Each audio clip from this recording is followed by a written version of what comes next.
So welcome everyone to this session on restoring ecosystems and water cycles. And we have the subtitle of A Global Action Plan to Prevent Climate Breakdown, which is a very big task that we state here.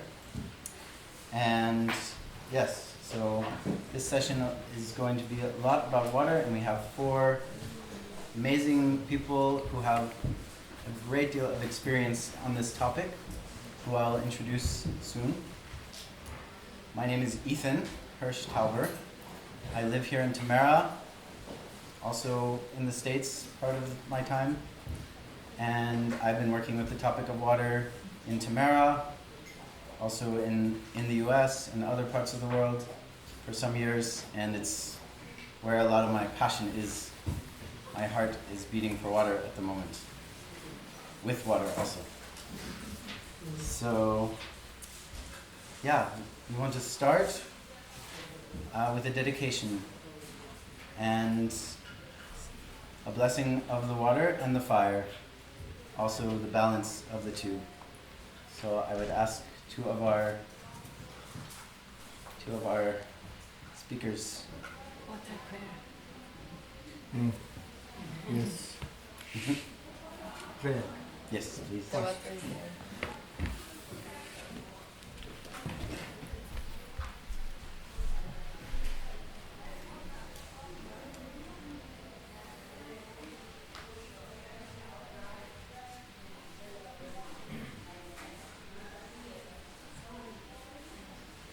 तू है तो जहान है, तूने ही दुनिया को बनाया है।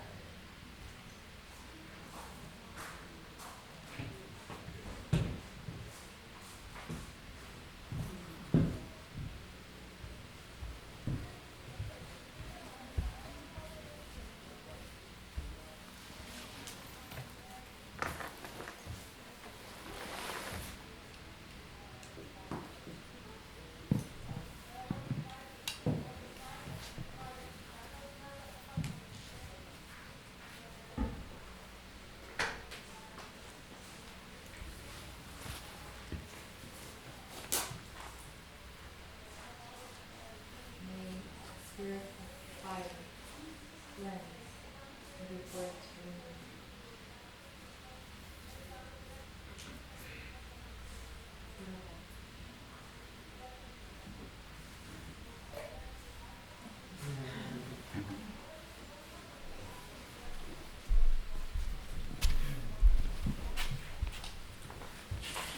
Thank you.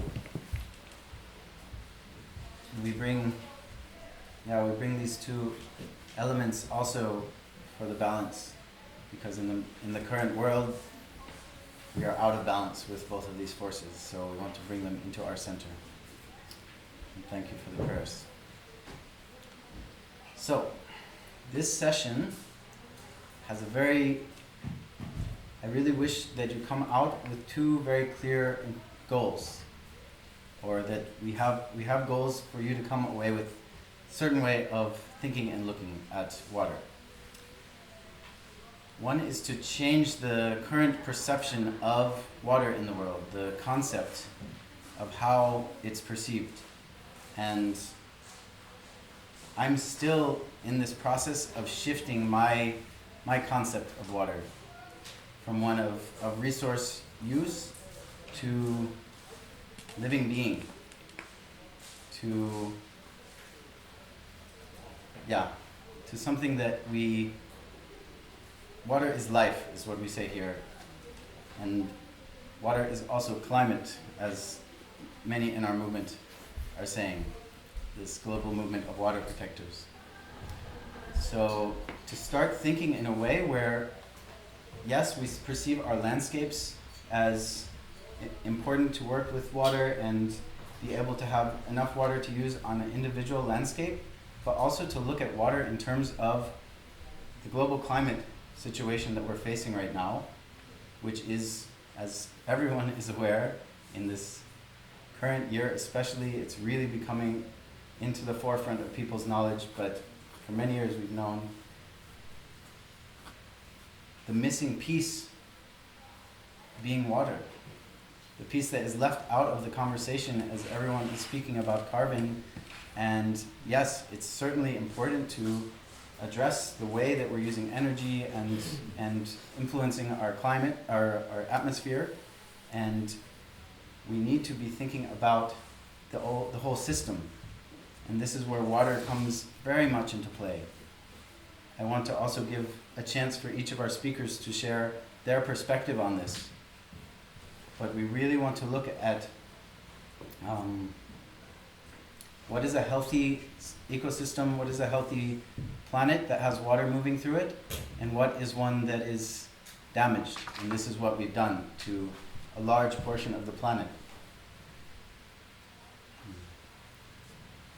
Another Tamarin, a friend of mine, Silvano, in a recent talk, he shared this beautiful picture of the way water should flow, coming from the sky and landing on the ground, filtering into the soil, being absorbed by moist soil, going into the ground and flowing slowly, coming up at some point in springs, and then slowly making its way, curving down through the land, and all the way bringing life around it, bringing vegetation. Yeah, he spoke for some minutes. It was like a meditation. And I really took from this sense of how sacred this substance is. So what we've done in getting rid of the soil, in cutting down so much of our planet's vegetation, and making it so that the water then hits the ground, runs right into the sea, from down into the rivers and into the sea, without being absorbed into our earth body, into our landscape. This is, in a way, the problem we're looking at on a global scale. So now I want to introduce our speakers and give a chance for them to share some of this concept, because what I just spoke is one way to look, but there's, the more we speak on it, the more we can understand how much of an influence this substance, this being, has in the overall, in life itself. So, we have, I will start here. We have Mr. Saad Dagher from Palestine. He is an agro-ecologist who in many ways introduced the idea of agroecology into Palestine. And where he was one of the first people bringing it in, now there is a network of more than 500 farmers working with agroecology in Palestine. So, yeah, I want to say thank you for your work. And yes, maybe you can start, and I will go to each one. Or no, I will introduce our panel, and then we can see who speaks first. So we have the Waterman of India with us, Dr. Rajendra Singh. I have been working with him for some years now, and I'm really honored to get a chance to spend time with him and hear about all of the work he's done in this world to protect water, particularly in India, where he worked with over 1,500 villages over the past 35 years, many years, to restore 7 rivers to flowing again. 7 rivers which were dry. So, thank you. And he also founded the organization Tarun Bharat Singh, which is continuing to build the water network and restore water systems in India. We have Marina Nobre, who many of you heard speak this morning quite beautifully on the topic of climate and reforestation. And she is from Brazil and Portugal and co-founded the organization Reflorestar Portugal, And yes, We don't Yeah. know ourselves so intimately. It's okay. so also coming from a background of Chinese medicine and then working with permaculture and syntropic forestry. And yes, Perfect. glad to have you here. And finally we have Alfredo Cunhal, also from Portugal, who is a agroecologist also and has been working with organic, he's a farmer, has been working for more than 30 years in organic farming in the region and has been starting a local food network, local organic food network in this region in Portugal. And yeah, I think we have quite, and as I want to say also, all of our panelists are working with water in their landscapes, in their work every day. So yeah, thank you. And Alfredo, would you like to start and share about how you work with water, your concept of water? Okay, so first of all, I have to thank you, and I have to tell you that I'm really honored to be with you in this alliance, in this family, and having your time, your attention. Thank you. I really like to think in spirit as an action of the divine, and if it's like so, water is spirit, because as we know, water power life, connects all, is the central flow of all the life. So water, it's at least an expression of the spirit. And me, as I didn't choose to be a farmer, it was a consequence of life. But since then, I am trying to understand what is being a farmer, what should be being a farmer. And one thing that I realize is that we are all farmers, because we eat 3-4 times a day, and the food is coming from ecosystems, from nature. And farming is mainly the way we relate with ecosystems, with nature, with water. So thinking that this relation between humanity and ecosystems, if it's not our biggest challenge, it's one of the biggest ones, because we didn't find out, in my way of view, a minimally dignifying relation with nature in all senses. So we should really think about this, we should really work about this, and we should really try to experience new ways to reconnect people with the natural scenario. It's a very strong idea for me, how to do it, how to deal with food as the principal connection between humans and water and ecosystems. I'm Portuguese, and I'm very strongly inspired by an old tradition in Portugal, that it's coming probably from our native roots, or from Egypt, for instance, that says that someday we will create a new empire. That's the opposite of the empires. There's no empire.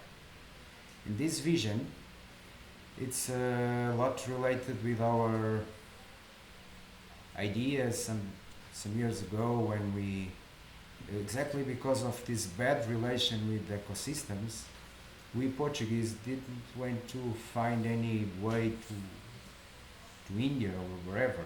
We just were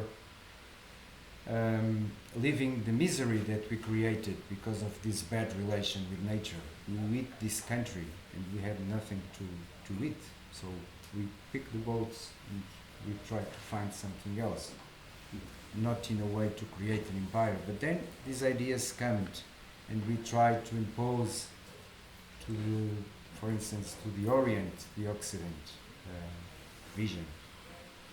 And in this tradition, it's always saying that that was a wrong idea, and we have to be part, at least, of the opposite story.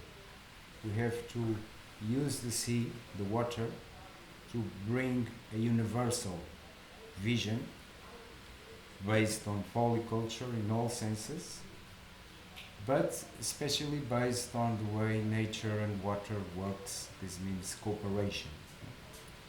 In this idea, I think that it's very, very important that we create again theaters, scenarios where we can relearn to cooperate. It's not an easy thing. We know now that we are mainly what we participate in. So if we are participating every day in a casino scenario, our brain works like that. We have to establish again places, systems where we can relearn how to cooperate. I say it again, for me it's not an easy issue. And another idea that comes often to my head when I think about this is that nature is the biggest theater for relearning how to cooperate. Because I'm not sure of anything, as you can understand, but I truly believe there is no competition in nature. There is another principle that's completely different. It's what the Latins called primo inter pares. I want just to be better. I want to be better. I want to grow up. I want to be a better plant. I want to be a better person. I want to be better in my function, in the big macroorganism. So this is different from competition. Competition, it's I don't know, probably a story invented by the man. The unique good thing that we have from that, it's enough that it's technology, speeding technology, maybe. So, but now it's enough. We have enough technology, so we have to push competition and these ideas of egoistic gene as we know that it's not correct. So creating theaters for relearning to cooperate, it's very important for what we dream for a new vision of water, because if we don't relearn to cooperate, and it's not possible. And of course, this idea of a new no empire, it's I have to tell you that it's for me there are the type of celebration still in Portugal. It's called the celebration of the Holy Spirit. You can see it in different places of the world, but especially where the Azorean people were, but also in the Azores. It's a premeditation, and I invite you to see a little bit more about the symbols of this celebration. For instance, in this celebration, one important thing is that we put a crown in a woman, in a child. This means an ancestor of the power. This means that in that period we'll be again specialists on creativity. The word child in Latin comes from creation, creativity, co-creators. So this is a very strong inspiration for me, and of course this building of this new concept of empire, it only can start in ourselves by our personal working with our inner. So, and there's probably also an issue of cooperation between our different parts, our body, our soul, our spirit, because I really forced also to understand that we have, all of us have a light inside of us from the divine. And we have to know how to power this light and to allow us to do one thing that for me it's very easy to feel when I look at water. That it's the idea of that our action can make the spirit relight in the matter. That it's easy, I think, to see when you look at water, and especially when you have this image in front of you. So, in terms of practical actions, because I think that we also should mainly do things, act, not only think. When we act, things are different. One of the biggest problems probably was this disconnection between matter and spirituality.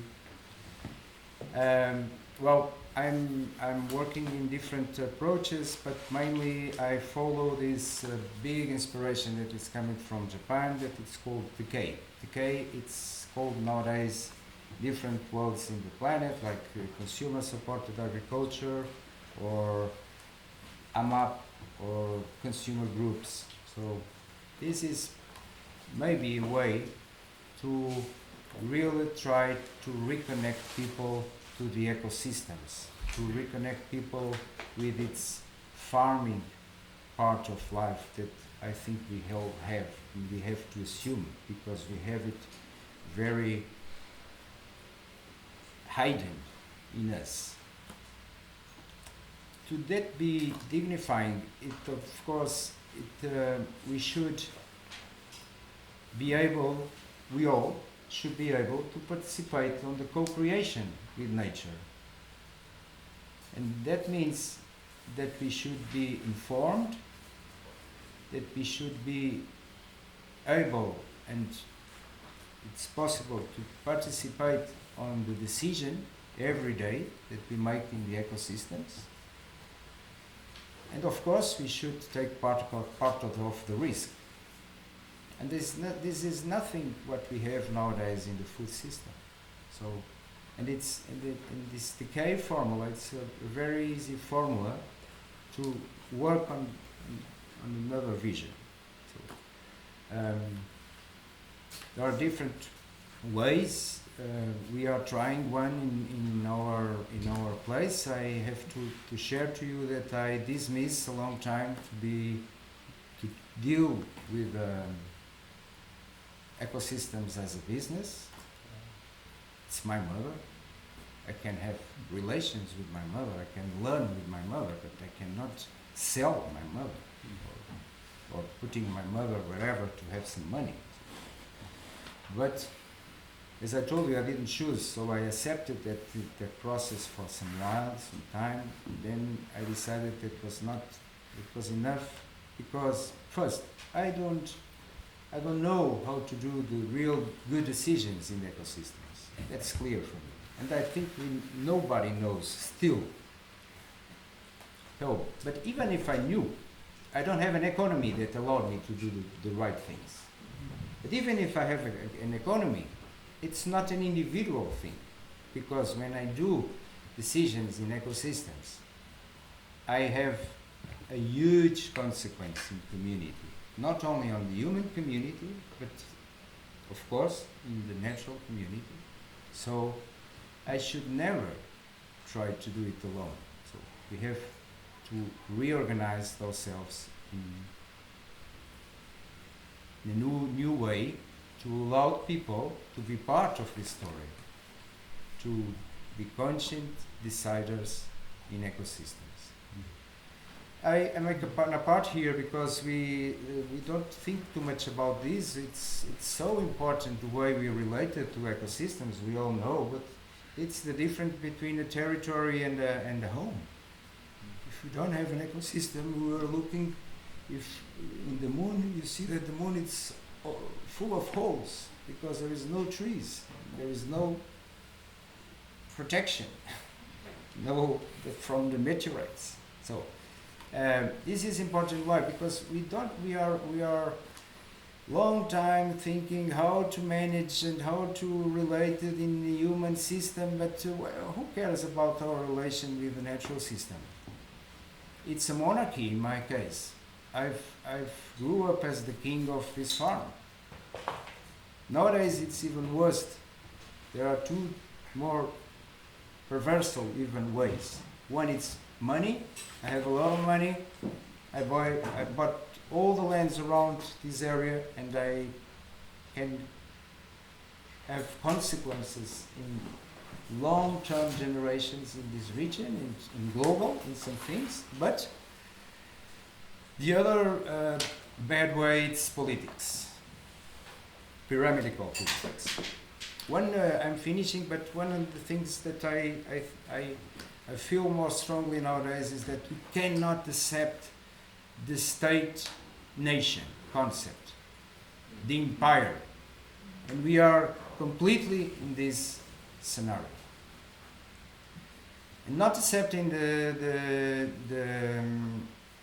concept of pyramidical state-nation scenario, it's creating a new one. And it's creating a new one, it's like we are trying to find a group of consumers. We are now 110 families supporting the farm where I live, where I work. We think that maybe with 250, 300, we fly along. We don't concern to nobody, only from us. This means that we make all the laws in food, we can make all the laws in education, we can make all the laws related with special things like water. A lot of things we can manage by ourselves. And this is pushing the power to us that normally we don't want because we are vicious and complaints. But a very nice statement of life is the moment where we can only complain from ourselves. That's a very good point, maybe. So, we can talk more about details of the project where I'm working with, but these were the ideas I wanted to share to you. Thank you. Thank you.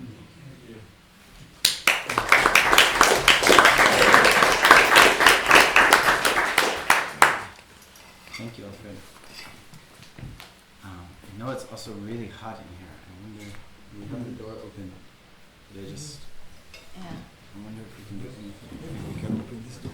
Maybe that one there, because that one is in the sun. So yeah, see if there's any window there that can be open.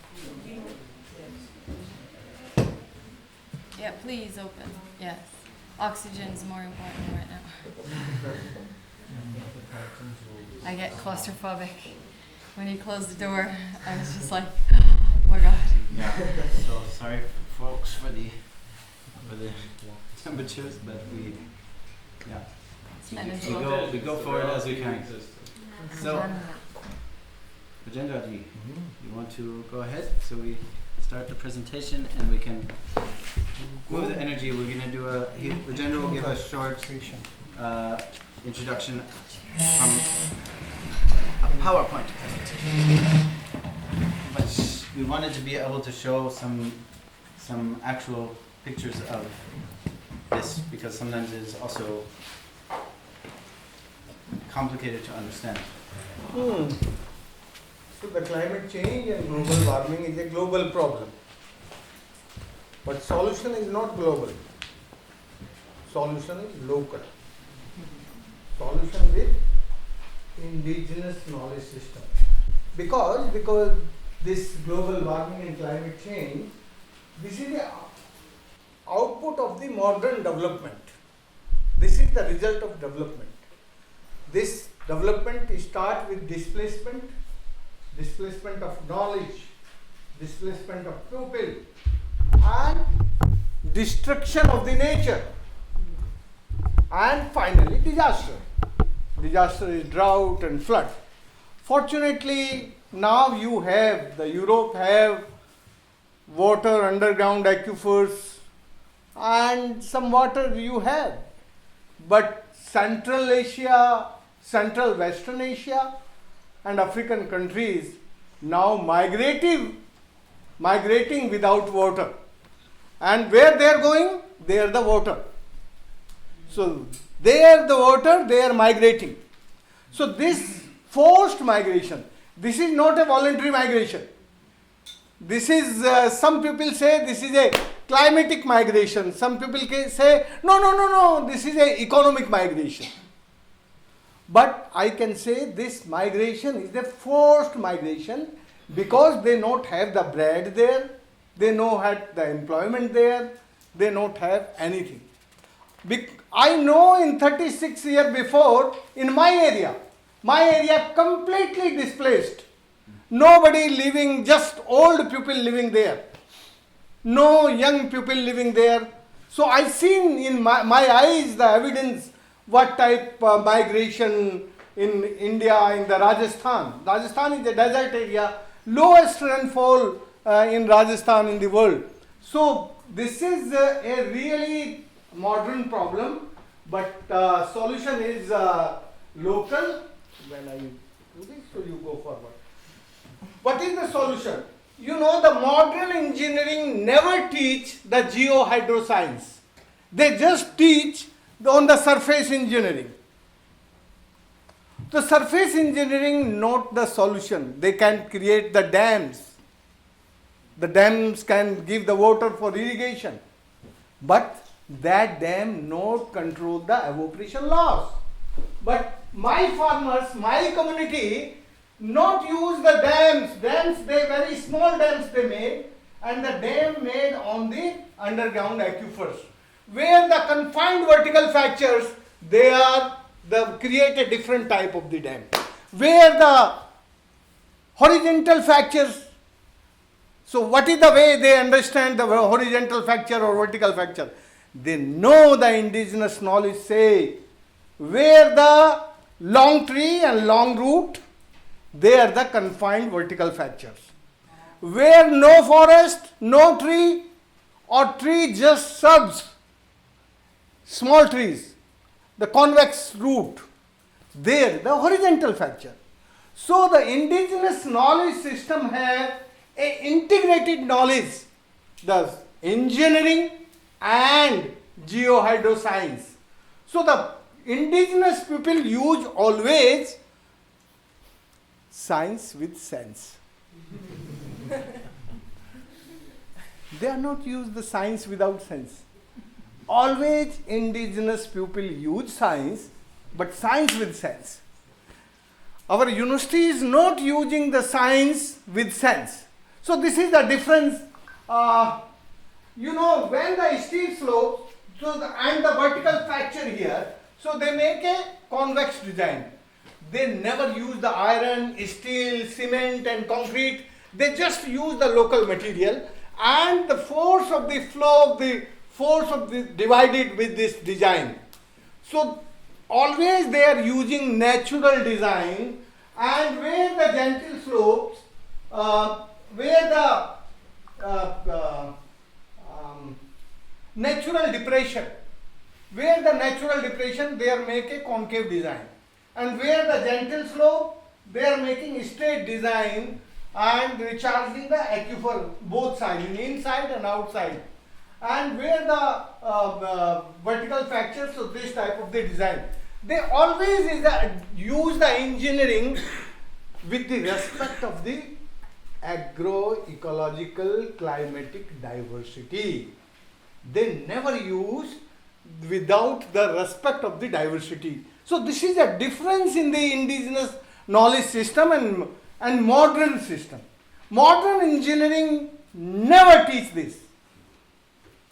But indigenous people have this knowledge, who not go to the school, who not go to the college, they have this knowledge. Who go to college, so they forget. All indigenous people forget who is going to the college or university. Because this university system, education system, is a dangerous system who take the all, due to these water body, our all well recharge. Before this well is dry. Now the only water level come on 5 feet deep. So I think if we explore the solution, this scarcity, drought, and abundant flood. So the only solution, we can make flow slow. If we can make flow slow, so we stop the erosion and we stop the silting. So the only simple solution, where the rains come, the water can walk. Where the walk, you catch and put in the underground aquifer. So if you put the underground aquifer, so you link crop pattern with rain pattern. Now the commercial agriculture farming, they never thinking how much water they are using. So the important factor is, if we can link with the rain pattern and crop pattern, so we reduce half water and equal production and more than production. And if we stop the soil and erosion, so we make a moisture. And if we recharge the groundwater aquifers and efficient use, and this work start with the rich, with the highest point. They are the all illiterate engineers. They never go to the school. Never go. But they made 11,800 small dams, check dams, anicuts, johad, earthen bund. So they create the dams where they need the water, though it's small. They never take the water from other. They use only the local water where what is the rains is coming. Before my all river is dry. And the very simple science with sense, when the rains come, so the water can walk and catch here, and after the catching, going underground aquifer and recharge the well and recharge the river. You can see the impact. The same, this is the river, this is not a road. This is the month of February, 20th February 1985, when the young people going to the out from the region, going to the cities. And due to that work, now this hill is green and river is flowing. And the same river you can see, that is the origin of the river, and that is the end, the last part of the river. When this work start on this river, this is the tree. And this here is the structure, this is the red line. You can see, if you really give the love to nature, so nature give abundant to you. If you give the love to the woman, man give to the woman, and woman give to the man, so that love is, yes, that love is the selfishness. But this love is for the common future. If you want the life peaceful, if you want the life prosperous, so please start with the love with nature. And nature give abundance to us. Now my river is flowing. You know, he is my teacher. He is the illiterate farmer. He gave 2 PhD to me in 2 days only. 2 PhD, 2 doctorate in only 2 days. 1 PhD in geohydroscience. He take me and he put in the well, 150 foot deep, and he asked, what you see in the well? And what you see on surface? And what is the difference of the horizontal fracture and vertical fracture? Just he know the vocabulary words, hardly 5 words he know in his vocabulary. But he gave PhD to me. And other in the environment engineering. If you are making flowing river, so what is the way you can select the site? without much expenditure, you can catch much water and you control the evaporation loss, both. Because sun can't evaporate water from the underground aquifer. Sun only evaporate water on surface. But you know, the sun is a really masculine. He gives the heat without any life. When the life come and meet with water, so life start. So the water is feminine and sun is masculine. Without sun, water can't get you. Only the sun making water for us. Without sun, no drop, not a single drop we can get the water. So the sun is a light, but without life. The sun have the brain, only brain. He not have the heart. But the water is a feminine, so she have a great heart. Water. You can see when we start the work, this is the,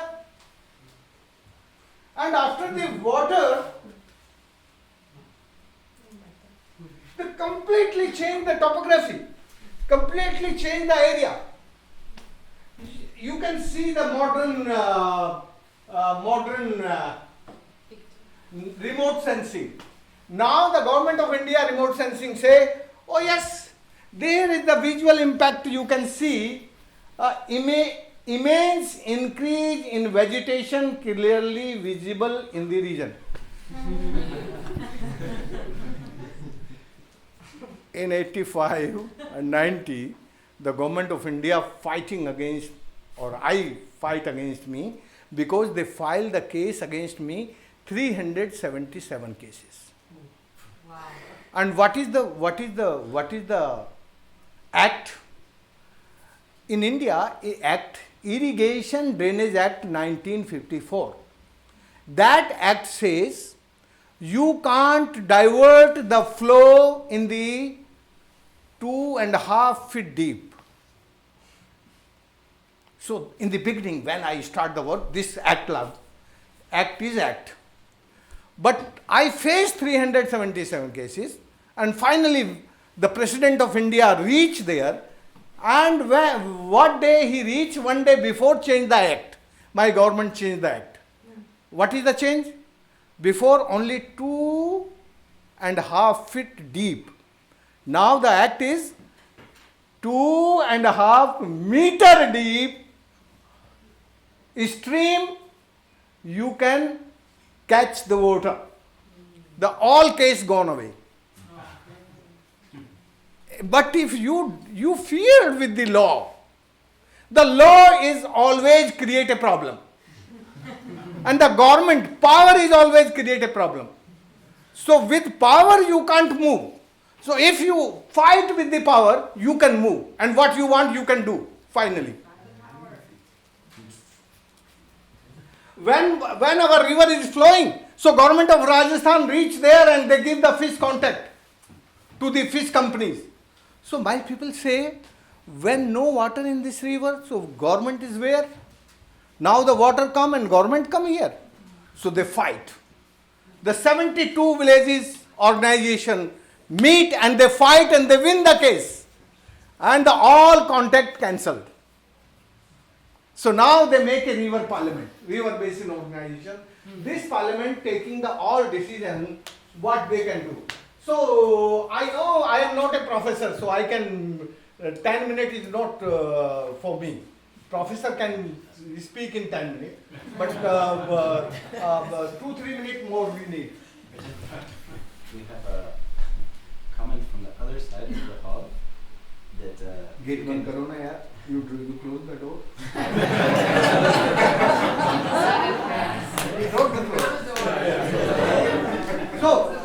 So this is the sea.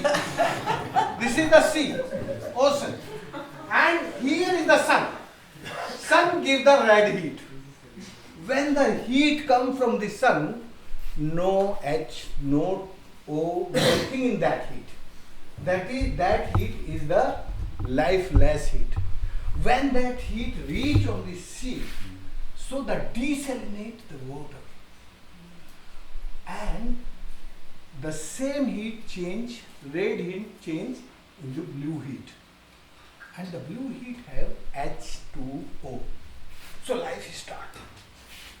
Before she red heat, no life. So life start here.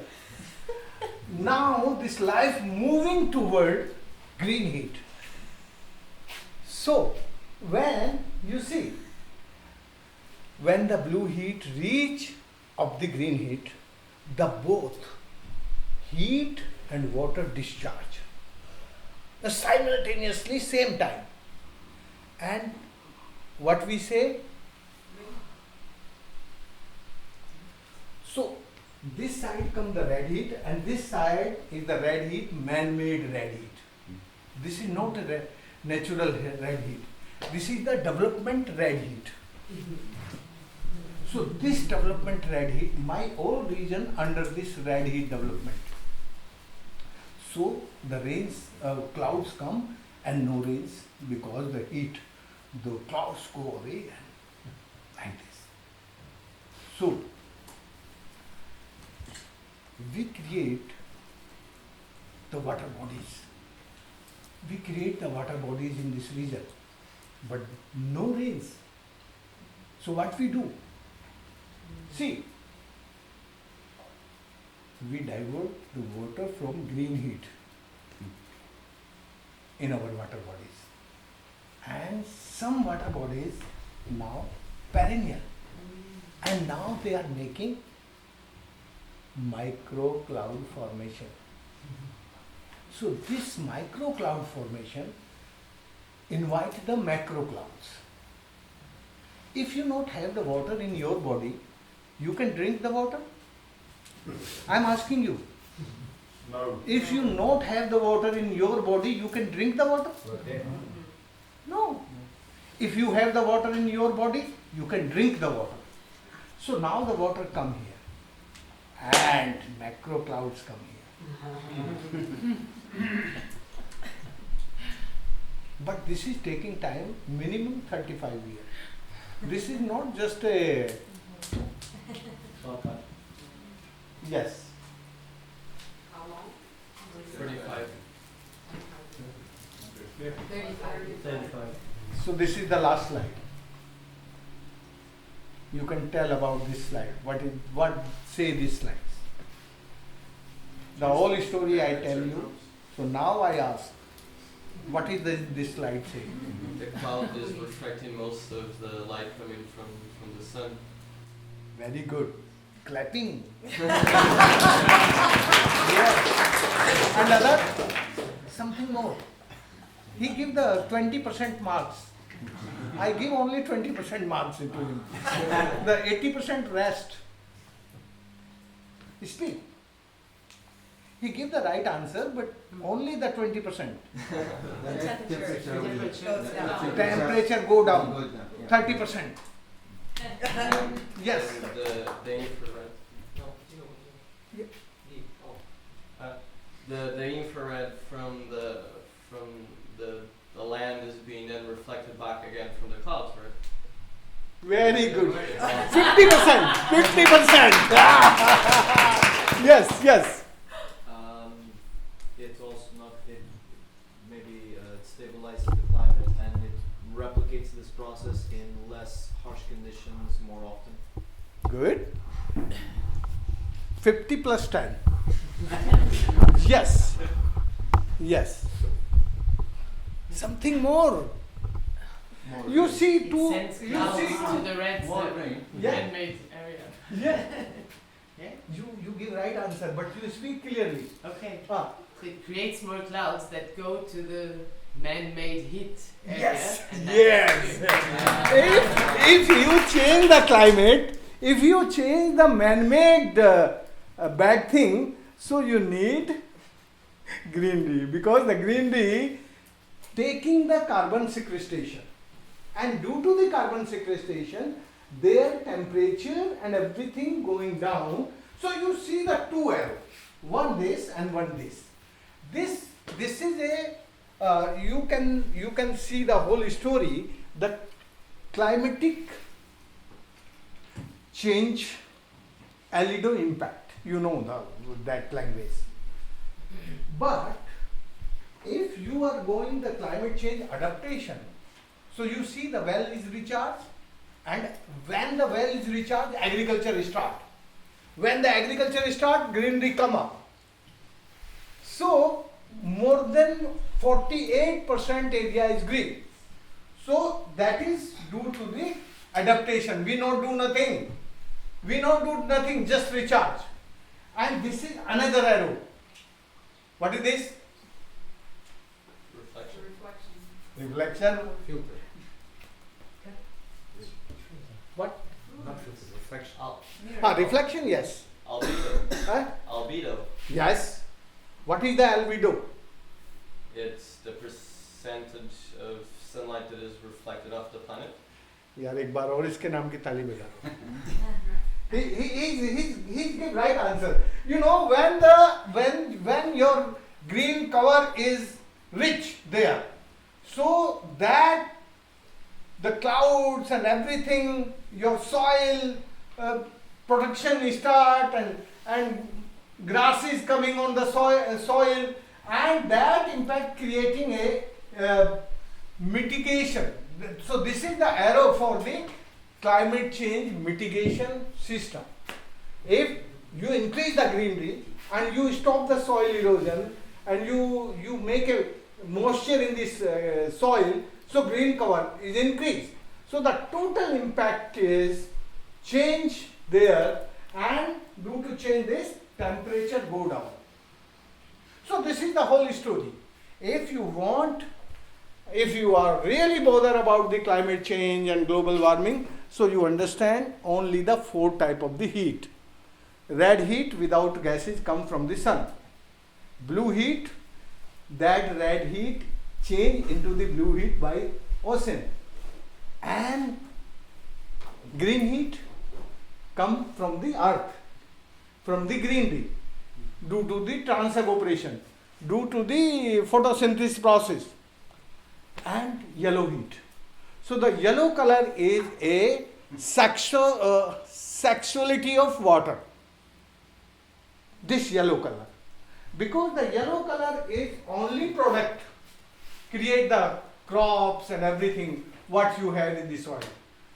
So my dear friend, I take some little more minutes. No more minutes. Okay.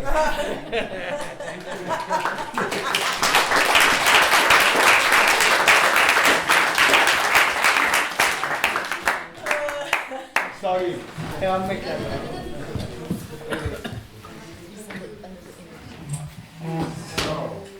Now we could open the door. Yeah, Yes, we can open the door.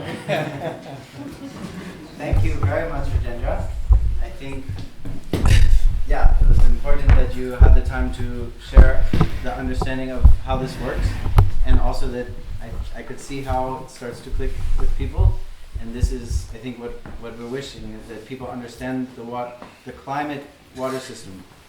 And now I would also ask Saad. Yeah? I can speak. Okay, Yeah. as you like. What do you want, Saad? Marina, Okay, thank you. just share some more on it. I really like this explanation.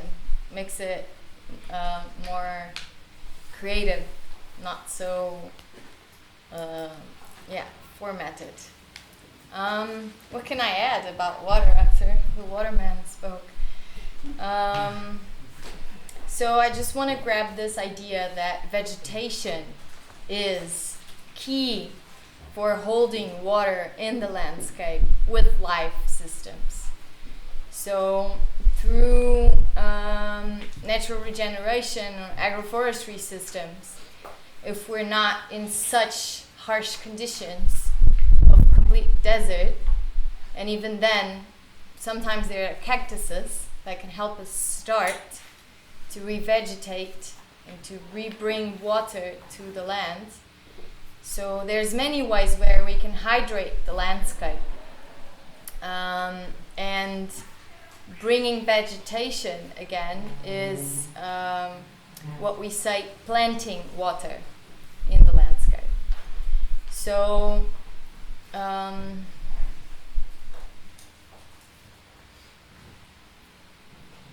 yeah, I guess this to me is my main dedication to water, is reforestation. Yeah. And then there's just this little idea that I would like to share, which is water as a living being has certain characteristics. I do not know them all. There is the work of Victor Schauberger, who did a lot on studying about water and how it needs to move in certain ways. There are flow forms that we can study that activate water again once it's stuck. So we know that water needs movement and that it needs to be spiraling. So like Rajendra, he proposes a very slow pace in water, not to stop it or to just grab it, no, but to keep it moving. At least that's what I understood. And then there's this idea, of water being able to regenerate itself and as a living organism, because perhaps most of you know that there are some experiments where with crystals of water, this Japanese guy that I do not know the name. There you go. So all of you know that experiment or not. But there's this relationship between human emotions and water. Not just how it organizes itself, how it presents as a molecule, not just chemically being H2O, but having a structure on how those chemical compositions arrange themselves. So we can think about it as snowflakes. They're all different, although they're all water drops. So they're all different. So what makes this diversity and make it more harmonious or less harmonious? So we can bring this to our health, understanding that we're some people say 80%, but if we go into our molecules, there are 99.9% of water molecules in the amount of molecules that we have in our body. How are we shaping our water molecules with our emotional patterns? So this brings to very deep responsibility into our daily consciousness of our actions. And how are we shaping water bodies around us by how we're vibrating and how we're emanating emotions to them. So just to finish, I met a man that did deep studies on water, and he was like, Marina, the causes of pollution in the ocean, the biggest polluter of oceans is not, obviously, it's not plastic. Obviously, I agree that materially it is. The biggest pollution is human thoughts and emotions. So, if we understand that there's a relationship between how we're creating reality and how that is shaping what happens around us, we start to take responsibility. And once we start to take responsibility, we start doing like Alfredo said, that we start to cooperate with ourselves and bring healing so we don't get sick, and bring respect to the water when we meet her, because we know she's hearing us and responding directly, even though we might not have the understanding. And how we shape other people's bodies around us with how we are carrying ourselves. So with that, if we also carry the intention of action, then I'll be very powerful. Thank you.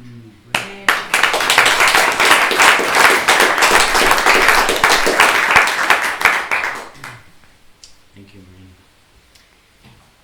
So, we have one more speaker to give his concept of water, Saad, and I'm just aware that we have half an hour now until dinner time, and I want to make sure that we have a little time to also talk about some of the examples of what you're working with, each of you, Some questions. and for some questions and answers. Yeah, and I also know there's a lot of wisdom in the room. You know, there's people from the working on the Nile journeys, and yeah, there's just, I know that there's passion for water in this space, and I want to make sure. And I now said, I think, please share with also spaciousness, not feeling pressure, but I will try to make it short because after Rajendra's speech, I don't know what to say. This man keeps inspiring me, actually. Yeah, but I come from a region where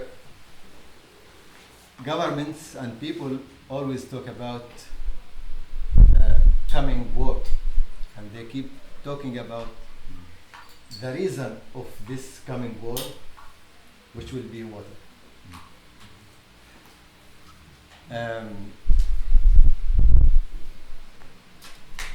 There we keep hearing that we have no enough water, there is a shortage of water, and so on. And I think it's a kind of preparing us to accept that the coming war will be because of water. To justify this war. And I think it is a way to keep the power and to keep controlling people also at the same time. Instead of making water as a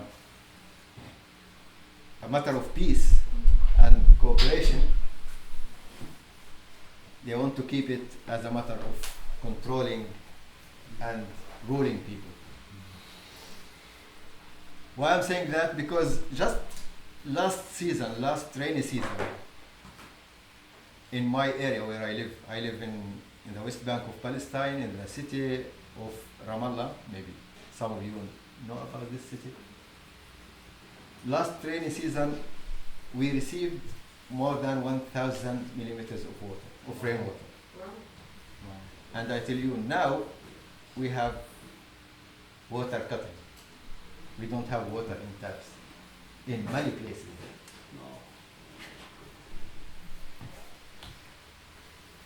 So I think our task is to do a kind of shifting of the mindset of people in that region from thinking about scarcity, water scarcity, into water abundance, because we have water. We have enough water, but we need maybe hundreds or thousands of Rajendra Singh.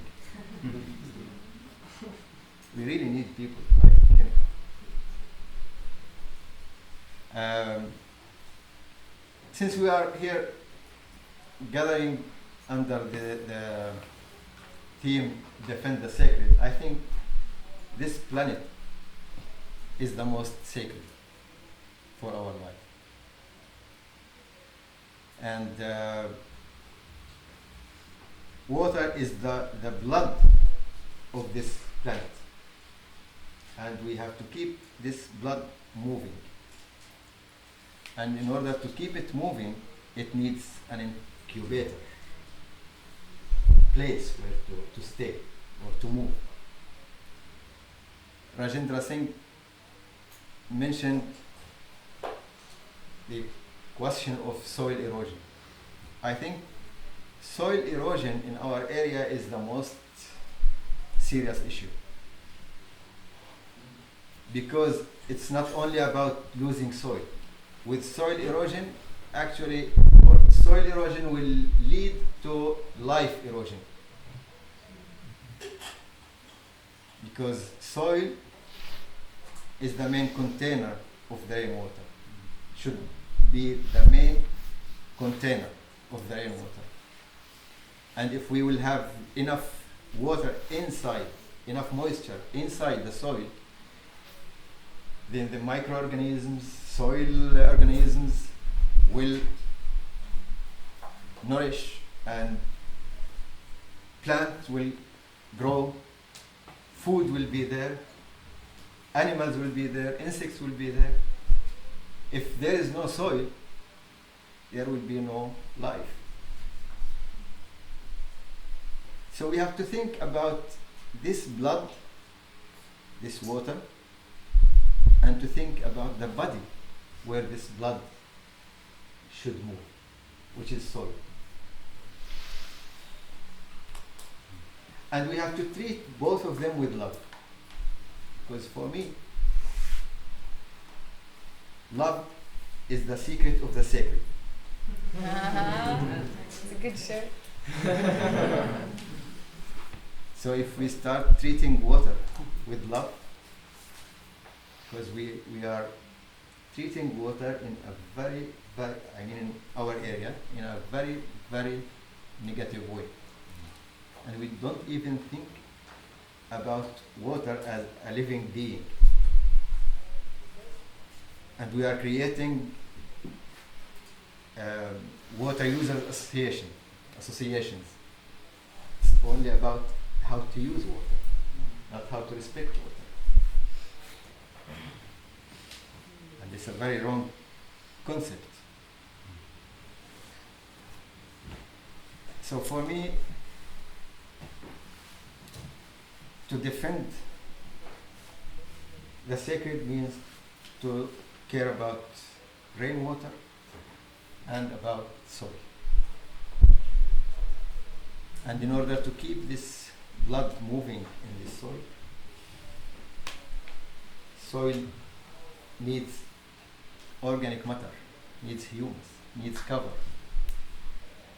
But with our agricultural practices, we kill life in the soil, we kill and we lose humus, and this way we actually kill ourselves. We are poisoning ourselves. And this comes with modern agriculture. And I keep saying, I am an agronomist. I keep saying that in 4 years, when we study agronomy or agricultural sciences, or 6 years, I studied 6 years, we learned how to poison the soil. We become masters in poisoning the soil, which means killing the life and losing humus, losing the organic matter in the soil. So there are many things to do, but for me, the most important thing is to work in this shift in the mindset of people from scarcity to abundance. Thank you.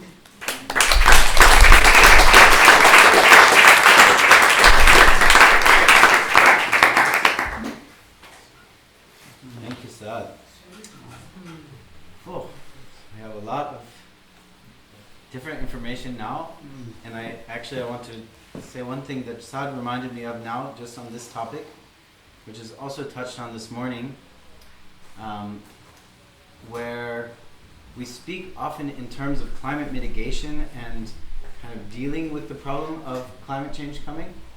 And I personally believe we are already seeing and will continue to see bigger changes in our climate system. But we don't speak very often about climate restoration. And this is an important point, that with the work that you're all doing, and that if we restored our ecosystems through water retention and revegetation, actually we can see, as we've definitely seen it here in Tamara, I've observed it also in other parts of the world, in Oroville, and we can observe that small, like microclimates change. As Rajendra showed very clearly in this process, in these slides, one can see that the climate system can change on a small scale.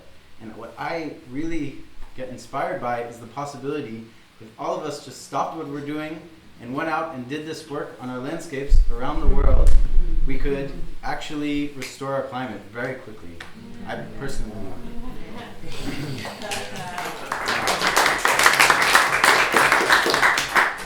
You have a point on it, awesome.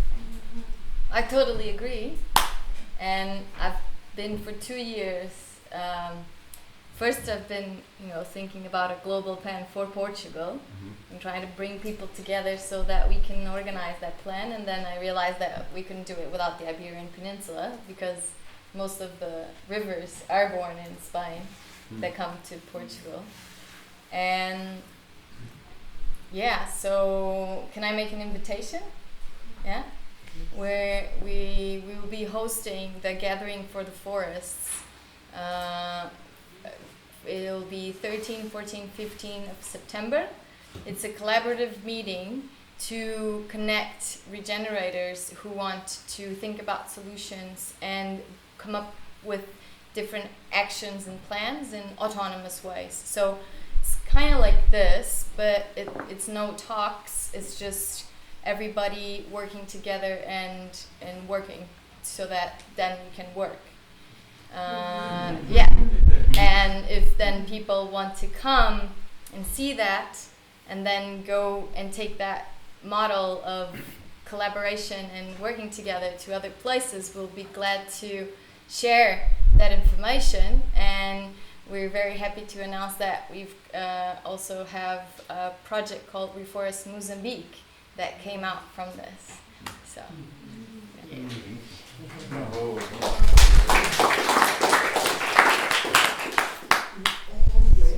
So we have at Alfredo's. We're cooperating. It's not really, it's in Freixo no Meio, in Marina Nobre. Yeah, you can find it all online. Reflorestar Portugal. Yeah. So I want to give After, I'll write it down. Yeah. Yeah.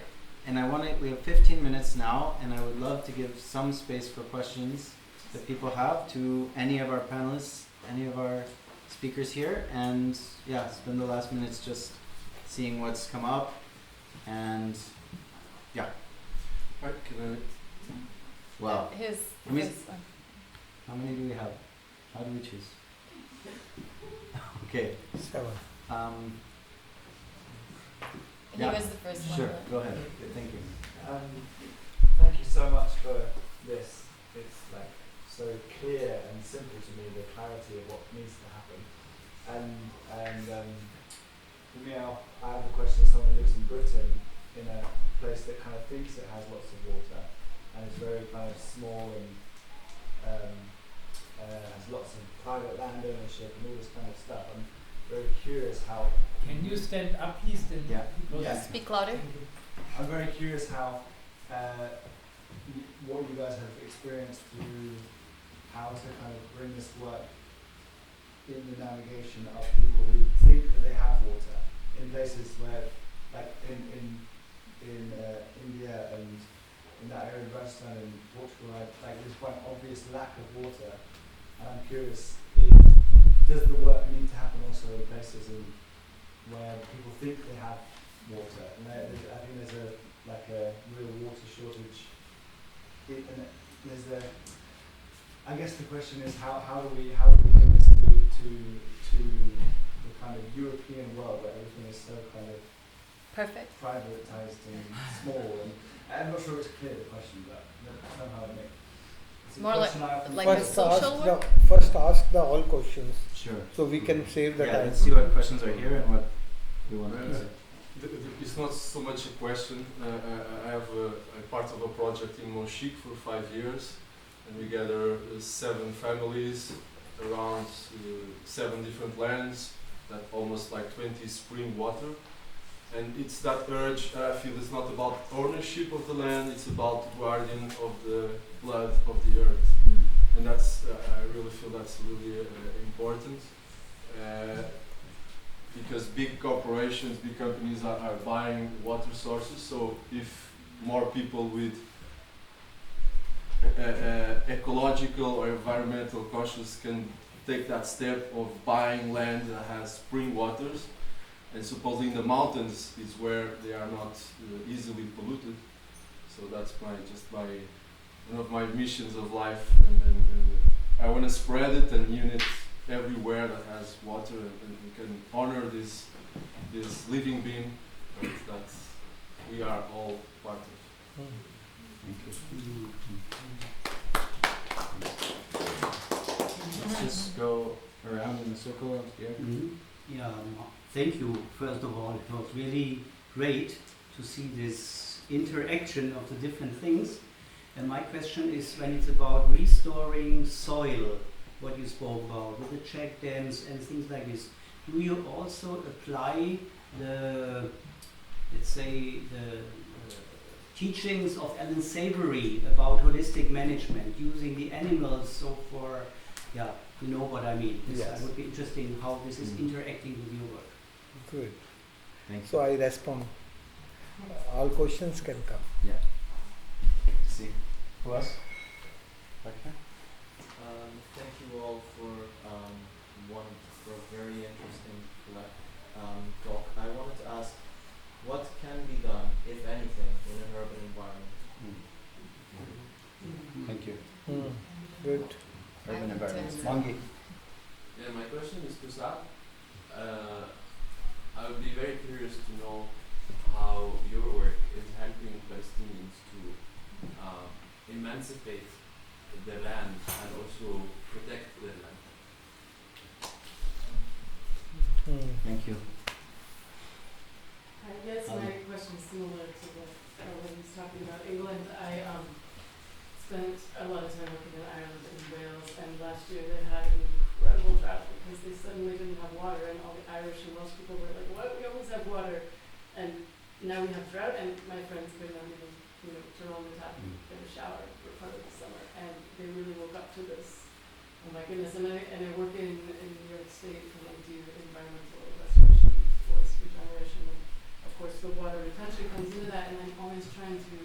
People are like, "Oh, we don't need it here," and I'm like, "Yes, we do," and it comes back to what Ethan was saying. If everyone, it's not just in these dry areas.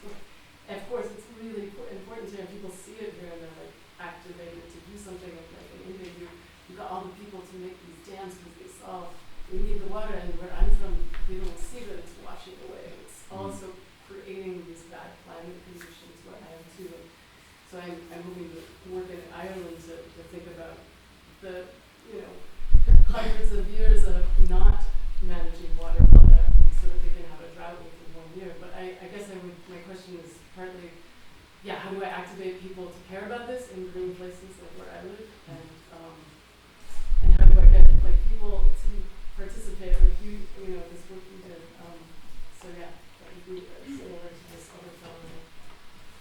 Thank you. Some more? I'm just curious, what size of land acreage would you say was necessary for making these microclimates? What size of area do we need to actually have an impact? Minimum 100 square kilometer. Minimum. Yeah, there's 7 minutes, Yeah. so I have 2 more questions. I just want to make sure we get them all. So, looking at the situation in Portugal here, in the place where we are, it's really in the crisis now. We have this dry summer, and actually it's becoming drier and drier each year. I would love to have time with you to sit together with all of you and make a plan for Portugal. So maybe you can share some ingredients, what comes to your mind first, very practically what you can do given the economic, ecological and social situation that we have here, with the dams, with the migrants, with industrial agriculture. So just some ideas that we could elaborate on later. So do you think an open space on water tomorrow would be well liked? Yeah, you would, but I have already a lot of open space. Well, But yes, we yes, do it anyway. good idea. Thank you. Is this a question back here? No. Just Any others? Yes, one more. I'm just curious how you think about using water as a source of creating electricity. Thank you. Okay, so you have a bunch of questions to answer. Who wants But to start? Saad can answer. Assess what you Okay, go for it. yeah.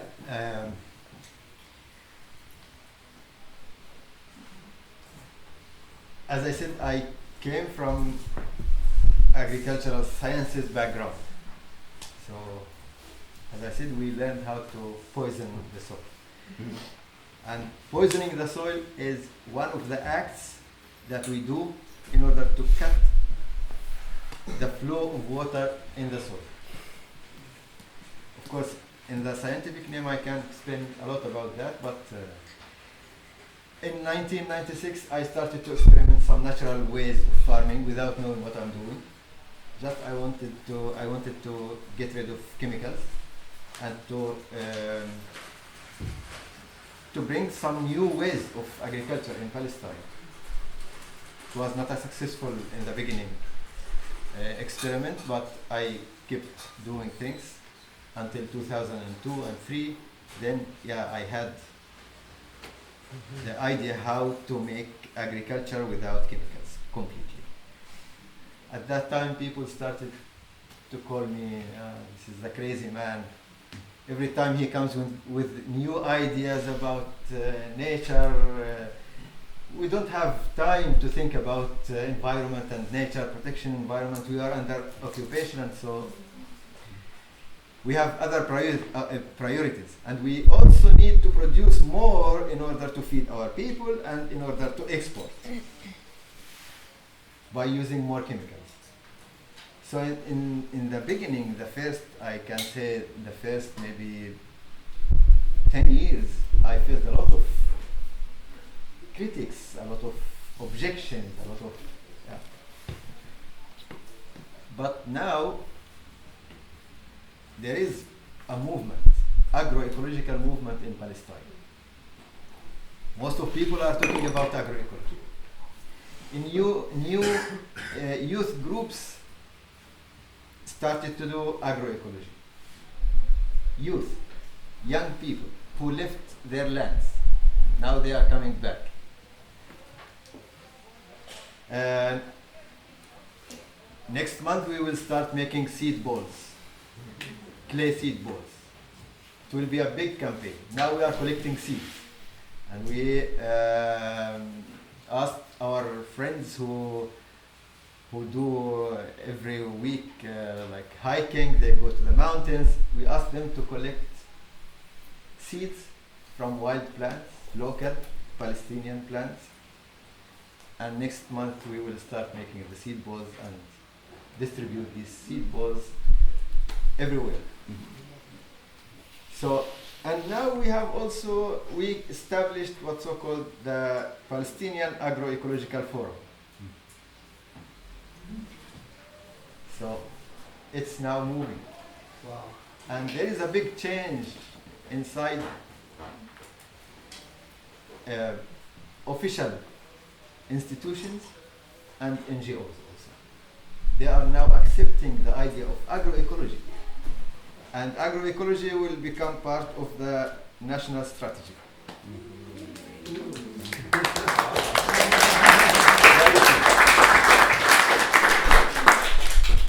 I think we have time for one last question, and then we would bring the session to a close. And To answer, try to be part of the answer of the questions. Okay.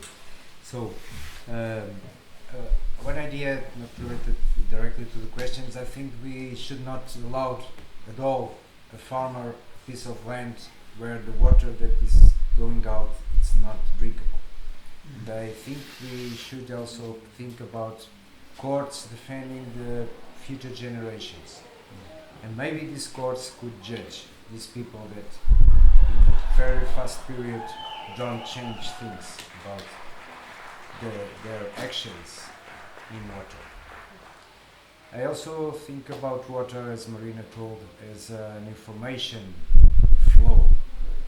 And we know now more and more, when we talk about restoring ecosystems, we know that part of the story is not only complexifying matter, but especially complexifying information. Ecosystems are accumulating information. Ecosystems have thousands of regulatory principles. Can you grow, can you not grow? Regulation. Okay? And probably water is one of the most important tools. Okay?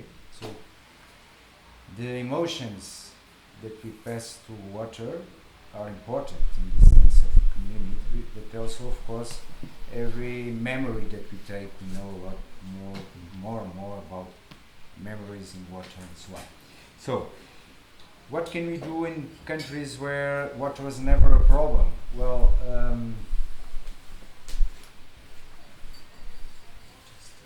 I think we should know that water, it's a question, it's a problem in this country, not only in the draw phase, but also in the opposite.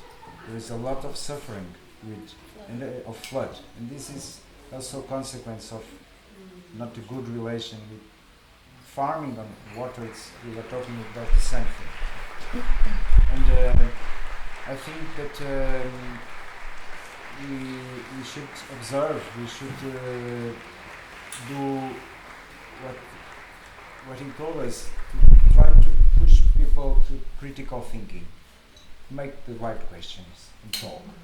It's the thing. How about urban? Urban, we have to bring farming to the cities. Trees and soil and biodiversity, and it's a question. And about Portugal, I think yes, there is an urgent plan for Portugal. There is a technical part and there is a social area.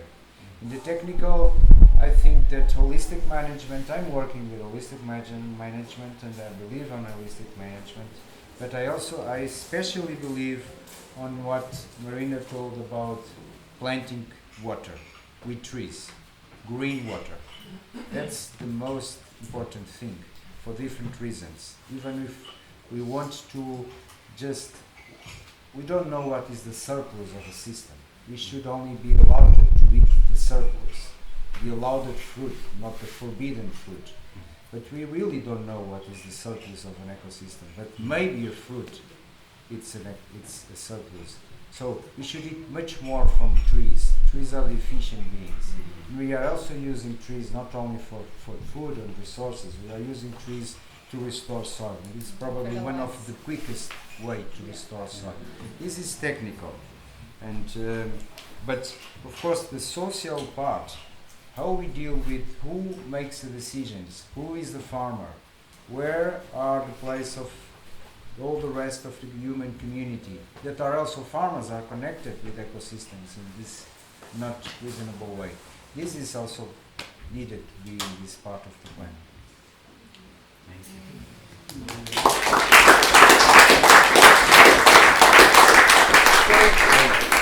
So rest questions I integrate and I answer. Now is water needed in our eyes and our head and our heart. When the water come in your eyes, your love start with water. When you catch your tears and you think, oh yes, this is something important for my life. So you think about the earth, where the flowing, where the going with soil and going with the other things. So the water start with love. Without love, not. Your emotions comes with love of nature. And your science come with sense when you start. When you start some action. So that time you need the science with sense. Not only the science of the calculations and equations and conceptual models. So the three, 4 questions I just say, if we are not thinking now about the water and the flow of water. So yes, you are feeling, oh, very proud. We are fortunate of the Europe have enough water in aquifers and enough water surface. I told you, you not have the water like me. Where the Rajasthan, the 3,000 years before, Rajasthan had enough water. You know, and in last 3,000 years, we go without water. So this circle is going on. Yes, now Europe have the water, I know. But the next time is coming when you are facing scarcity and flood. So please, you think about the common future. If you want better, peaceful, prosperous future, so you start with nature. You start with water. Thank you. I think all questions integrated with this answer.